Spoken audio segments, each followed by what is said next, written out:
Hello again and welcome to another episode of the Franchise Everything podcast, where we talk about everything and anything franchising. And today I'm joined by Anya Haywood, who's the Managing Director of Fridge. Hello, Anya. Hi, Glenn. We have talked plenty of times before and with the National Franchise Convention, so we thought it's a great time to jump in and have a chat here. And the topic of something I wanted to talk about with you, I think it'll be quite interesting for people, is really what it's like to buy an existing established franchise brand that's been around for about 30 years and come in and make change. Sure. Yes. So just tell us your story briefly. So Fridge has now been around for 37 years. So long time. I wish I could say I was that age, but anyway. So 1988, the founder was running the business for many, many years. And then a franchisee actually bought the business. They became the franchisor. So we actually acquired the business from a franchise ex-franchisee who then became the franchisor. And then that's interestingly, a tangled web. I know, they've actually gone back being a franchisee, which is a great endorsement of the strength, the strength of the brand. They didn't want to retire. They didn't want to do anything else.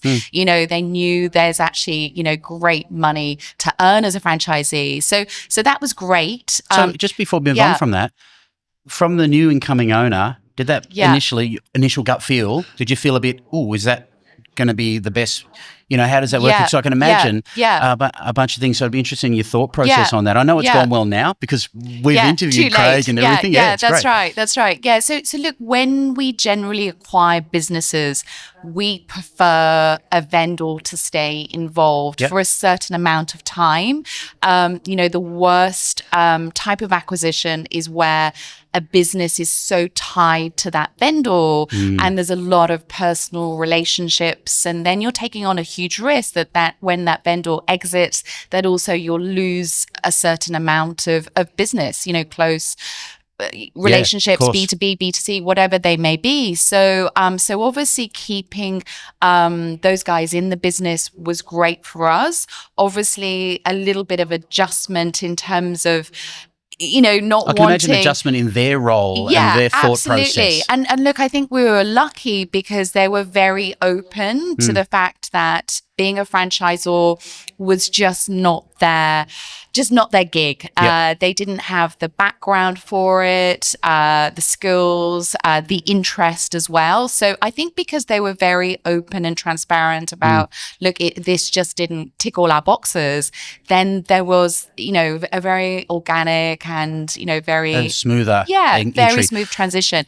And so having them around as a franchisee has meant like a massive, support. Because it's a knowledge base for you, isn't it? Straight away. Even now, I go back to the wife who was running very much kind of like behind the scenes, the admin and the marketing, etc., just to check up on things. So from that point of view, coming into the business, acquiring an old brand, but still actually retaining a lot of that knowledge, a lot of, what happened in this 10 years ago, so that we're not recreating the wheel. And it is funny, isn't it, that I think people take their eye off the prize there when that organisational knowledge leaves. There's a lot there, especially if it's not well documented. Yeah, absolutely. So coming in, again, with acquisitions, we're very much focused on not doing a lot in those first 6 to 9 months, but more about learning the business. So it's not about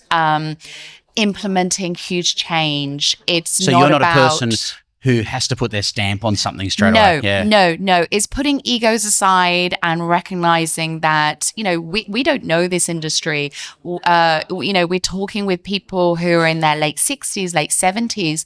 Some individuals, all they have done in their career are SEALs. And so we very much had to step back and go and meet those people as much as possible. That was a face-to-face meeting. We'd fly around the country where we couldn't meet them. Like in New Zealand, for instance, it was a Zoom call, but really just meeting those people individually and understanding, their background, what they love about the business, what they're frustrated about the business, so that we could also as well try and identify what they need from us, because some franchisees don't want that much, especially experienced ones, very quite often. experienced ones, you know, or it may just be a little tweak, you know, something that is a little tweak for us, but could be a huge shift for them. Yeah. So in cutting in on that, sorry to cut you off then, I was just, because I had a thought bubble and I lose my thought bubbles. Keep that bubble. So what about when someone wants something that you're not able to deliver? So something you think, wow, that's unrealistic. You think in your head when it gets asked. How I'm sure that happened at times.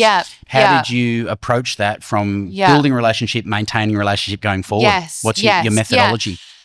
Look, I guess we have to break down what they're asking for. Occasionally people ask for things that are unrealistic because they're a franchisee and we're a franchisor, whether it's, for instance, a franchisee who wants to run a state corporate account, you know, that is counter how a franchise system works and steps on toes of other franchisees. So we've had those types of conversations. So it's just reminding people that they've joined a franchise community. There's rules, there's the code. And so some of those things aren't realistic. But if we peel that back, what are they trying to get out of that? Is it additional revenue? Or let's think about other ways exactly of getting you that additional revenue. If it's a situation where someone just really wants to kind of like have the freedom to go out there and, you know, whatever, run the country, then, you know, maybe the franchise system isn't for them. And we have had to manage people out of the system because, you know, you need to recognize who isn't a good fit for your network and who can actually be damaging for the network. And that isn't a nice conversation, but sometimes it's necessary to protect the majority of the other franchisees. So in acquiring a franchise brand, what are the phases that how it works through from your perspective? And I suppose in this case of Silverfridge, but more broadly, I think, what are the phases that you see? So you come in and it's like a 6 month, and I spoke to Tom Elliott from Hogsbreath, for example, new CEO in there, challenges in the brand. He listened for 6 months or something, you know, and he started doing stuff, and you did a lot of tours, a lot of face-to-face. So what do you see as the phases, and what sort of phase might you be in now as far as your approach to the business? So we're 18 months in, so I'd say the first 6 months was very much listening, asking lots of questions, trying to get feedback. It was then really consolidation and mapping out all of our franchisees in terms of those, I guess, different personas, let's call them, in terms of, you know, the ambitious persona, the one who wants to, you know, that they have a revenue target in mind, they need to pay off their mortgage, go on an amazing holiday, you know, that kind of individual. You know, other people who are very happy where they're at and they really don't, they just really need, you know, just little things just to kind of like keep them running. So it was mapping out those different personas and then from there working out, well, how are we going to execute this? You know, what are we going to do? So that was on the franchisee level. On a brand level, it was also as well, you know, understanding the market dynamics. Is the Silverfridge brand, you know, still relevant? Are our key messages right? Are we tapping into the fact that, you know, there's a lot of talk about product stewardship, for instance, with fridges, you know, Product stewardship, sorry, what's that? In terms of like circular economy. So you better explain that.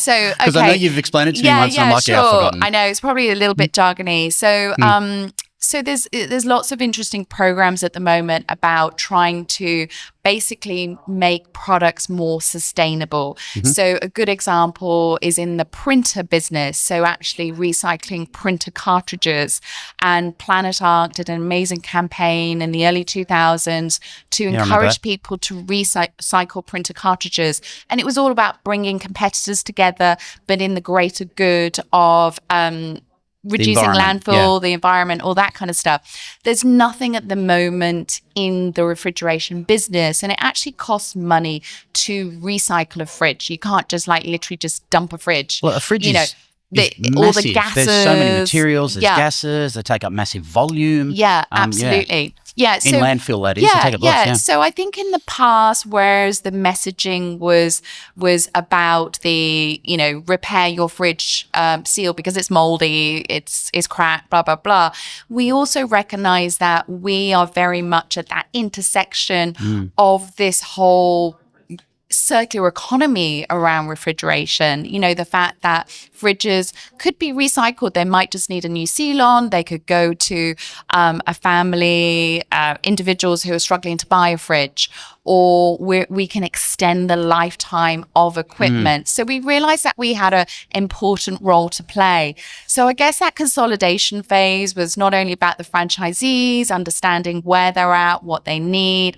It was also about messaging and how, we're not a big brand. We don't have a massive marketing budget, so we can't do these like crazy TV campaigns, whatever, about educating the market about that. So it was about working out what was the most cost efficient way of doing that.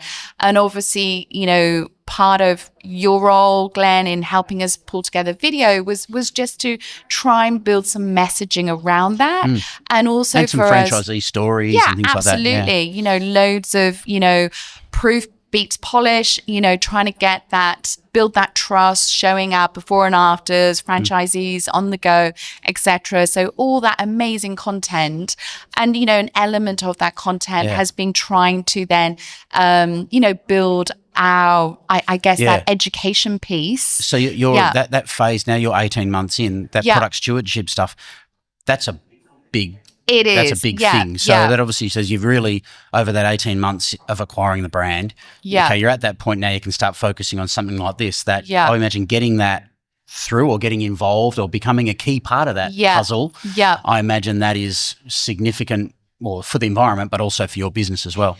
Look, it is, and it's a long-term strategy. It's not something that is going to, return, increase revenue overnight kind of thing. It is playing a long-term. It's a long-term play there in terms of obviously seeing our important role, but as I said, it's very much at that education stage.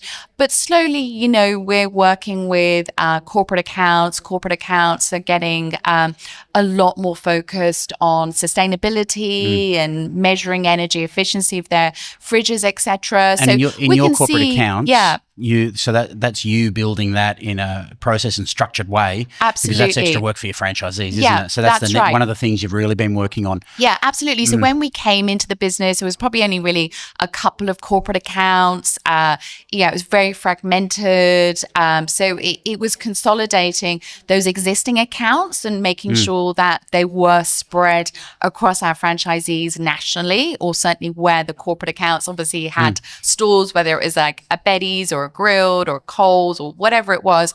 But also it was growing those corporate accounts. So that is a big focus for us, because absolutely, if you're a franchisee, it's just you're literally opening up your emails in the morning and seeing going, what work you need to do, and away I've you got go. to go to Betty's in the morning and Grilled in the afternoon. Be a good feeling. Yeah, exactly. So that, and so we love, we announce our corporate account wins. We obviously try and encourage our franchisees to tell us about these opportunities. So, we've had a couple of wins from franchisees, literally, being in a store and having the conversation with the manager about, who manages, your account nationally, and getting the important through to the brand. Absolutely. So trying to encourage that, I guess, entrepreneurial type spirit amongst our franchisees is really important. Yeah. So with all that summary of that 18 months, I think it takes it, finishing on the corporate accounts is perfect actually, because that's that focus there. So what would be advice to anyone acquiring a franchise brand as we wrap this up? To anyone acquiring a franchise brand, I think it's not even acquiring, it's also a new leader coming with a change mandate. What would be your advice to them? I think generally less is more, because I think, because you are dealing with people. I mean, I think of my number one customer being my franchisee. I don't really think of my number one customer being someone who's buying a seal. And I think it's about really really understanding about the people who are delivering this product or service at the end of the day. Yep. Because if they're not happy, if they're not motivated, then that is going to reflect all the way through your business. So I think it's being reminded that, you're coming more into, in a way, a people business, whether it's everyone says, oh, it's a people business. Every business is a people business. It sounds very cliche, but it really is. It does ring true. It really is. And obviously I'm not a seal repairer, so slowly my knowledge is building, but it is about understanding that the franchisees day to day and making that better, getting them more work, giving them tools, increasing their revenue, reducing wastage. That is really the number one thing you should focus on. Yeah. Excellent. It's a great wrap up. Thanks, fantastic. Anya. Thanks for joining us again. No, brilliant. Great as usual. Cheers. That's it for another one of the Franchise Everything podcasts. If you like these, please share, subscribe, do all that sort of stuff, and we'll catch you in the next one soon.